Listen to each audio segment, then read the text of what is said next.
Before sunrise, the Caribbean looked calm, too calm for what was about to unfold. A stretch of soft blue water hid a confrontation that neither nation admitted they were prepared for, yet both had anticipated for months. As the horizon glowed faintly, two Venezuelan F-16s tore across the sky, their engines slicing through the dawn like blades through fabric. What happens when a fragile balance of power finally trembles, when a single pass from two aging fighters can pull the entire Western Hemisphere toward the edge?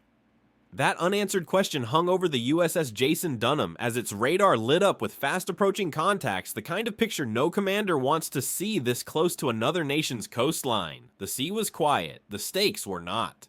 This was not a random flyover. It was the inevitable outcome of a week that had rewritten regional norms. 48 hours earlier, the United States had carried out its first lethal airstrike in Latin America since 1989. A small speedboat linked to the Venezuelan gang, Tren de Aragua, was obliterated by an American aircraft, and the explosion broadcast by President Trump on Truth Social sent shockwaves through every capital from Bogota to Havana. 11 people died instantly. Washington called them traffickers. Caracas called it murder. The hemisphere called it a new era.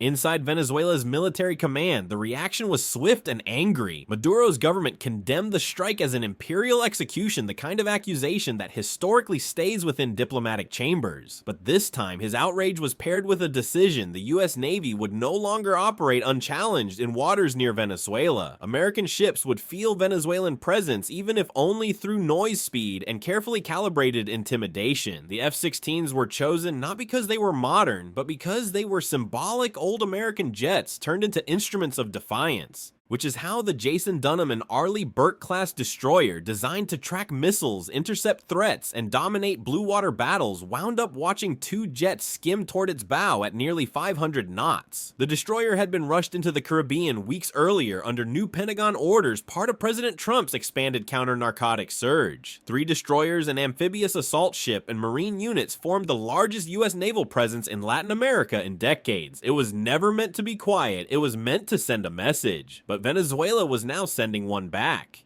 As the jets descended below 3,000 feet, the destroyer set Condition 3 combat stations, manned weapons tight. No one moved with panic, they moved with routine precision. The ship's phalanx guns rotated automatically, tracking the aircraft as they approached. The Aegis system analyzed radar signatures in microseconds, calculating trajectories, anticipating threats. And yet, even with all that firepower, the captain ordered restraint. Not because his ship lacked the capability to respond, but because the consequences of a single wrong move could ripple across an entire region already tense with political fractures, sanctions, and hardened rhetoric. When the jets roared overhead, barely 600 feet above the deck, the message was unmistakable: Venezuela would not remain passive while the United States conducted its operations near its coast. And as the pilots pulled up sharply banking back toward Caracas, the silence that followed carried far more weight than the thunder that preceded it. The standoff had been brief, but it was only the beginning. The flyover wasn't meant to strike, it was meant to provoke a decision. And the world was about to watch whether Washington would take the bait or redefine the rules of engagement in the Caribbean. The moment the Venezuelan jets vanished into the haze, analysts across Washington began tracing the chain of events that had led to this fragile and combustible morning. Every crisis has a spark, and this one began not in the sky, but on the water, with a single US strike that shattered decades of precedent. 2 days before the flyover, an American aircraft had destroyed a speedboat tied to Tren de Aragua, the Venezuelan criminal organization that US officials had increasingly described as a transnational threat. The explosion was decisive, unambiguous, and politically calculated. President Trump posted the footage himself, framing the action as the beginning of a new era of counter-narcotics enforcement, one that would no longer play by old rules. The message was aimed outward at traffickers, but the shock hit Caracas first. Venezuela's leadership had seen many American operations in the Caribbean before interdictions, Coast Guard pursuits, maritime seizures, but never an outright aerial kill. The Maduro government erupted. Officials called it una ejecución extrajudicial, an extrajudicial killing that bypassed Venezuela's sovereignty and international law. The strike may have lasted seconds, yet its political consequences multiplied by the hour. Suddenly, regional leaders were forced to confront a question they had avoided for years. What happens when the United States conducts lethal operations so close to a foreign coast that territorial boundaries become blurred? The old stability of the Caribbean, always imperfect but predictable, was breaking apart. For Caracas, the issue wasn't simply the death of 11 people on a boat. It was the precedent. If Washington could strike here, it could strike again. If US naval groups could patrol this close, they could escalate. Maduro's government, battered by sanctions and economically cornered, couldn't afford to appear passive. So the military began preparing a response, not one that crossed into open warfare, but one that communicated anger capability and political resolve. The F-16 overflight was chosen not because it presented a serious threat to a modern American destroyer, but because it forced the United States to react without resorting to force. It was a performance of power crafted as much for internal propaganda as international signaling. Secretary of State Marco Rubio's statements only hardened the atmosphere. In a press conference in Mexico City, Rubio described the airstrike as the new standard for U.S. counter-narcotics operations, swift, lethal, and unconstrained by what he called the bureaucratic hesitation of past decades. Caracas heard something very different, an open declaration that more strikes were likely. In diplomatic circles, the message was received with concern. In military headquarters, it was received with preparation. By the time the USS Jason Dunham arrived in the Caribbean, the political temperature had already risen. Venezuela scrambled jets more frequently. Patrol boats moved closer to maritime boundaries. State media amplified every maneuver, showing grainy cockpit footage as evidence of national resistance. The narrative was clear. Venezuela was standing up to a superpower in its own waters. Some citizens believed it, others feared it. All felt the tension tightening. Meanwhile, Washington interpreted the flyover as a deliberate escalation. Pentagon officials described it privately as a calibrated provocation designed to test American rules of engagement. And because the US had just carried out a strike, the administration knew the world was watching to see whether America would push further or pull back. These dueling narratives, coercion versus sovereignty, law enforcement versus aggression, created a feedback loop. Each side believed the other had crossed a line. Each began preparing for what the next miscalculation might bring. The Caribbean, once a peripheral theater, was transforming into a pressure point where national pride, political survival, and military posture converged. And beneath it all was the growing sense that the encounter between two jets and a destroyer was merely the first tremor of something larger. The USS Jason Dunham had not been destined for a quiet deployment. Its abrupt reassignment to U.S. Southern Command reflected a strategic shift unfolding inside the Pentagon, one designed to project strength after the airstrike and to ensure that Washington, not Caracas, dictated the pace of events. When the destroyer sailed into the Caribbean, the ship carried more than missiles and radar suites. It carried an implicit warning that the United States was now willing to defend its operations with visible force. The sailors aboard knew this was no symbolic presence, and they treated every watch rotation, every radar echo, every unidentified contact with an intensity shaped by the political storm gathering around them. As dawn approached on September 4th, that intensity hardened into something sharper. The contacts appeared on radar as faint blips southwestern approached low altitude, accelerating quickly. When the operator confirmed the signatures as F-16s, the bridge shifted from routine vigilance to disciplined readiness. The Dunham's combat systems came alive in silent sequence, each subsystem interpreting the approaching jets in microseconds. These were old aircraft, but their speed angle and silence were unmistakably deliberate. This was not an accidental flight path, it was a trajectory chosen to provoke a response.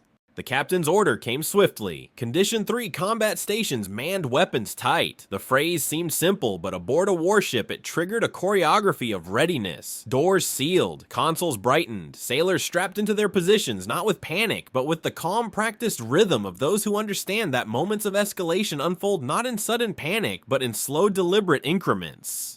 The destroyer's SPY 1D radar painted the jets with exquisite precision. The Phalanx CIWS turret tracked them automatically rotating like a predator following movement in the brush. Yet nothing was armed, nothing was illuminated. The captain refused to take the step that Venezuela most wanted, activating the fire control radar that would transform a tense encounter into an international crisis. The first pass came fast. At barely 1,500 feet, the jets roared over the Dunham close enough for sailors on deck to see the national insignia and the Sidewinder missiles hanging beneath the wings. The shock was not in the weapons, they were defensive, but in the angle, the proximity, the unmistakable message. Venezuela wanted Washington to feel pressure, to feel contested, to understand that the Caribbean was no longer a space of uncontested American naval dominance. But the next maneuver raised the stakes further. After circling wide, one of the F-16s lit its fire control radar painting the Dunham for 3 full seconds. 3 seconds that in military terms might as well have been a lifetime. The Aegis system reacted instantly, electronic countermeasures shifting decoys, preparing targeting modes, updating. The bridge held still, no weapons were fired, no course was altered. Restraint became the destroyer's most powerful weapon. When the radar lock broke, the tension did not. The jets pulled away, banking back toward the coastline, but the shadow of miscalculation lingered. Inside the Combat Direction Center, data analysts replayed the recorded telemetry again and again, studying the approach vectors, lock-on patterns, and timing cues. The pattern was unmistakable. The pilots had executed a classic probe, pushing the ship as close to an engagement threshold as possible without crossing it. There was no relief aboard the Dunham, only the quiet understanding that the incident had not been a test of weapons, but a test of judgment. The destroyer had proven capable of restraint. The question now was whether Venezuela would escalate further, and whether Washington was prepared to endure more of these encounters without answering them in kind. The Caribbean looked calm again, but the region had crossed into a new reality, one where every flyover, every radar ping, every maneuver carried consequences far beyond the horizon.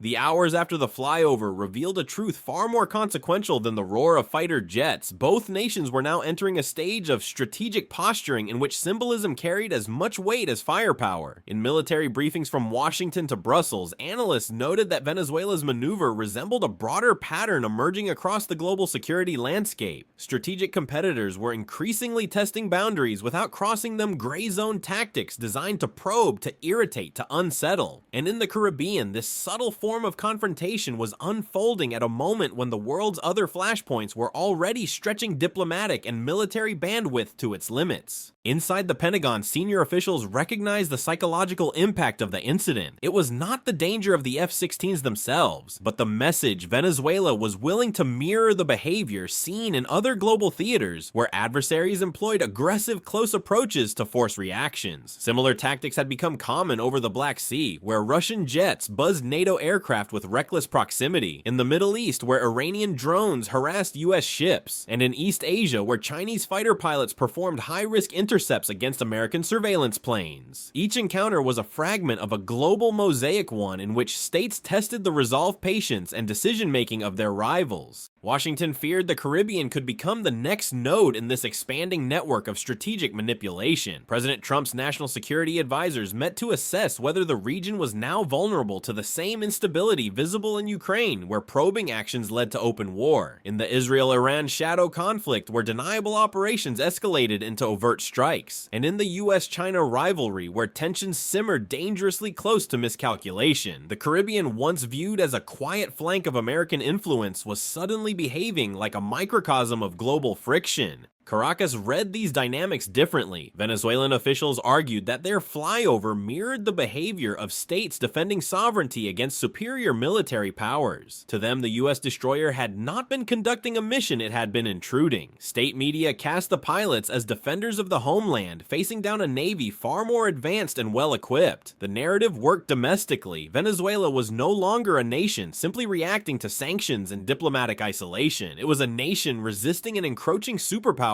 drawing rhetorical parallels to Gaza, Donbass, and the South China Sea. Meanwhile, Washington's allies quietly tracked how the US would respond. Some hoped for decisive action to deter further provocations. Others feared that an overreaction could create yet another crisis amid existing wars and global instability. What unified them was the recognition that the United States could not afford to appear hesitant, not with China watching, not with Russia seeking opportunities, and not with Iran calibrating its next move. The Pentagon answered in its own language posture. F-35Bs were deployed to Puerto Rico, destroyers shifted closer to Venezuelan waters, submarines adjusted their patrols silently beneath the surface. These moves were not escalatory, they were precautionary signals meant to restore deterrence without igniting confrontation. Yet every adjustment carried the risk that Caracas might interpret it as preparation for an attack. This delicate balanced strength without provocation, deterrence without escalation was becoming harder to maintain. The world's conflicts had begun bleeding into one another, creating echoes that resonated across oceans. And now in the Caribbean, those echoes were shaping decisions that could either stabilize the region or push it further into uncertainty. Behind every maneuver, every diplomatic statement, every radar lock, a quieter reality unfolded, one far removed from the strategic calculus of presidents and generals. While governments framed the confrontation as sovereignty versus security, people living beneath the shadow of these decisions experienced a very different set of consequences. The crisis was reshaping daily life for sailors at sea, pilots in cramped cockpits, families on both coasts, and civilians whose livelihoods depended on a region suddenly overshadowed by uncertainty. For the crew of the USS Jason Dunham, the incident didn't end when the F-16s vanished from radar. Hours later, sailors were still replaying the moment the targeting radar painted the hull, the silent 3 seconds when deterrence and disaster converged. Some had deployed to the Middle East, others to the Pacific, yet many admitted that the tension in the Caribbean felt sharper precisely because the adversary was so close, the political landscape so volatile, and the margin for misjudgment so thin. Even seasoned officers recognized that fatigue stress, or a split-second misinterpretation by either side, could have turned an intimidating flyover into a catastrophic engagement. Venezuelan pilots face their own pressures. In a nation suffering from economic collapse, military pay delays, and shortages of spare parts, flying aging F-16s had become a paradox, a moment of national pride wrapped in a layer of danger that extended beyond the airframe. Maintaining these jets required scavenging components, improvising repairs, and stretching operational limits far beyond what US maintenance standards would permit. Yet those same aircraft were thrust into a geopolitical theater that forced their pilots to enact bravery and brinkmanship simultaneously. State media celebrated their flyovers as heroic gestures, but the pilots themselves knew that a mistake could ignite consequences they were never trained to manage. In coastal towns across Venezuela, residents reacted to the crisis with a mixture of fear and defiance. Fuel shortages worsened as military convoys blocked major roads. Fishing boats were ordered closer to shore, limiting the daily catch. Rumors spread about potential US strikes, and families debated whether to send their children to school on days when military aircraft thundered overhead. People didn't talk about great power strategy, they talked about survival inflation, and whether another confrontation might trigger sanctions that would deepen the shortages already choking everyday life. Across the water, Caribbean nations not directly involved in the standoff felt the ripple effects as well. Shipping insurers raised premiums, tourist bookings dipped, and regional leaders worried that a confrontation between two militaries, one desperate, one dominant, could disrupt maritime trade routes their economies depended on. The Caribbean had watched tension before, but rarely with an aircraft carrier group positioned so close to a politically volatile state. In Washington, humanitarian groups warned that an escalation could push Venezuela's already fragile population further into displacement. Millions had already fled the country in recent years. A military confrontation, even a limited one, risked triggering another wave of refugees across borders already strained by migration. Yet the human impact extended even further, touching psychological ground rather than physical terrain. People on both sides began to experience a quiet but persistent fear. The fear that decisions made far above their pay grade might spiral beyond control, mirroring crises elsewhere in the world where local communities became collateral to geopolitical rivalries. In Ukraine, families had watched a gray zone conflict transform into a war. In the Middle East, civilians navigated the fallout of drone exchanges and proxy strikes. In East Asia, fishermen lived under the threat of militarized coast guards and contested waters. Now, Caribbean communities were confronting their own version of that global trend, where the boundary between tension and trauma was becoming increasingly permeable. As the region braced for whatever came next, one truth grew unmistakable. Long before any missile flew, long before any official declared conflict, ordinary people were already feeling the weight of a crisis they never asked for. In the days following the confrontation, the Caribbean settled into an uneasy stillness, a silence that did not reflect calm but calculation. Both nations had stepped to the edge, looked down, and chosen for the moment not to fall. Yet the episode left behind a question neither side could ignore: how close had they truly come to a crisis neither intended to ignite? In Washington, analysts framed the incident as a study in disciplined restraint. Venezuela had demonstrated audacity. The United States had demonstrated composure. But beneath those conclusions lay a deeper tension, one rooted not in aircraft or warships, but in the delicate equilibrium between projection of power and the risk of unintended escalation. President Trump's national security team reviewed the footage, repeatedly recognizing the political and strategic implications. The F-16s were never going to defeat an Arleigh Burke-class destroyer, but their maneuver had achieved something more subtle. It forced the United States to reveal how far it was willing to let a provocation go without escalating. In the theater of global power, hesitation can be interpreted as weakness or as confidence. Washington hoped its message had struck the latter. Caracas claimed it exposed the former. As the Pentagon reinforced its presence with additional ships and F-35Bs in Puerto Rico, Venezuela deployed more troops to coastal positions parading armor and artillery before television cameras. Each side insisted it did not seek conflict. Each framed its moves as defensive, and yet both deepened their military posture in a region historically defined by American dominance and Venezuelan vulnerability. Now that dynamic was fracturing into a new unpredictable balance.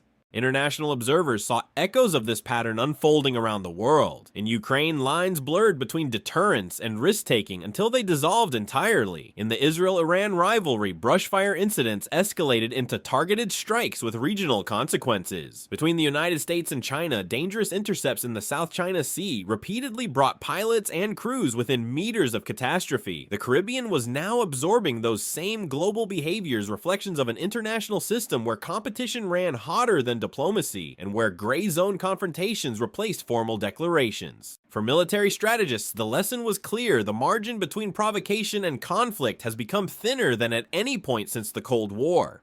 One radar lock, one misread warning, one pilot misjudging distance or speed.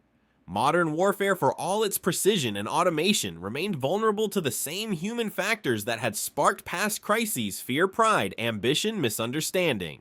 And yet restraint had prevailed on both sides. The Jason Dunham held its fire. The Venezuelan pilots disengaged before crossing an irreversible threshold. The Caribbean remained tense but unbroken. Still, the incident shifted the psychological balance. America's prestige had been tested in its own hemisphere, and while it did not falter, it could no longer assume uncontested authority. Venezuela, though militarily overmatched, had demonstrated the ability to impose political cost and narrative friction. The region now existed in this suspended space, stable but brittle, calm but conditional. A single misstep could fracture that stability again, perhaps more violently, perhaps beyond repair. In the end, the question confronting the hemisphere was larger than the destroyer, larger than the jets, larger even than the governments orchestrating their maneuvers. It boiled down to a principle every nation must confront in moments of rising tension.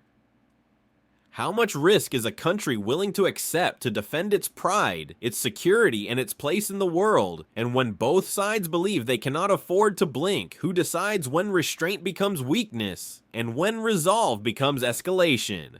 The Caribbean waited for its answer. The confrontation between the United States and Venezuela in the Caribbean emerged from a chain of decisions that transformed routine maritime operations into a geopolitical flashpoint. After a U.S. airstrike destroyed a Venezuelan narco boat, Washington's first lethal operation in Latin America since 1989, Caracas responded with fury, framing the attack as an assault on sovereignty. That anger materialized in the skies when two Venezuelan F-16s executed a provocative flyover against the USS Jason Dunham, passing mere hundreds of feet above the destroyer and briefly locking their fire control radar onto its hull. Though no weapons were fired, the encounter signaled that Venezuela was willing to challenge American forces in a region long viewed as an uncontested U.S. sphere of influence. The incident echoed gray zone tactics seen in Ukraine, the Middle East, and the South China Sea, where states test rivals without triggering all-out war. Both nations escalated their posture. Washington deploying F-35Bs and additional destroyers, Caracas mobilizing troops and amplifying nationalist messaging. Beneath the strategic theater lay a human dimension: sailors, pilots, civilians, and coastal communities navigating fear, uncertainty, and economic strain. Ultimately, restraint prevented disaster, but the episode exposed a new reality: the Caribbean had entered an era where provocation and catastrophe sit dangerously close.